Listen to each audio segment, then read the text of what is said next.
जर शेतकऱ्याला मोठा पाऊस जर पाहायचा असेल तर सप्टेंबरच्या पहिल्या आठवड्यात आणि सप्टेंबर ऑक्टोबर परतीचा पाऊस चांगला पडणार आहे, म्हणून सर्व शेतकऱ्यांना लक्ष द्यायचा. ह्या ऑगस्ट महिन्यामध्ये मात्र असं सर्व दूर सर्व जिल्ह्यात संपूर्ण महाराष्ट्रभर पडणार असा पाऊस नाही.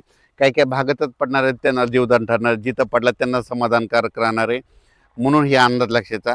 पण सगळ्या ओढे नाले वाहतील, नदीला पाणी येईल, तळ्यात पाणी येईल असा पाऊस मात्र सप्टेंबरच्या पहिल्या आठवड्यात आणि सप्टेंबर ऑक्टोबरमध्ये मात्र चांगला पडणार आहे, म्हणून हा अंदाज सर्व शेतकऱ्यांना लक्षात द्यायचा.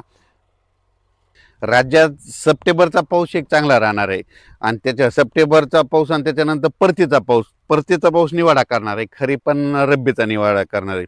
कारण की त्या परतीच्या पावसावर दोन्ही अवलंबून असतं आहे. एक तर खरीप पण येतं आणि रब्बी येतं, राहिलेलं पेरणी देखील होणार आहे. म्हणून हे सप्टेंबर ऑक्टोबर महिने खास शेतकऱ्यासाठी चांगला पाऊस आहे. या ऑगस्ट महिन्यामध्ये मात्र मोठ्या पावसाची अपेक्षा करू नका. फक्त अपेक्षा केली तर फक्त कोणासाठी म्हणजे ह्या महिन्यात देखील ऑगस्ट महिन्यात देखील पाऊस आहे, फक्त कोणाला भेटणार आहे मोठा मुसळधार भंडारा, वर्धा, गोंदिया, नागपूर, उमरेड ह्या परिसरामध्ये मात्र त्यांना मात्र ह्या ऑगस्टमध्ये देखील त्यांना मोठा पाऊस आहे.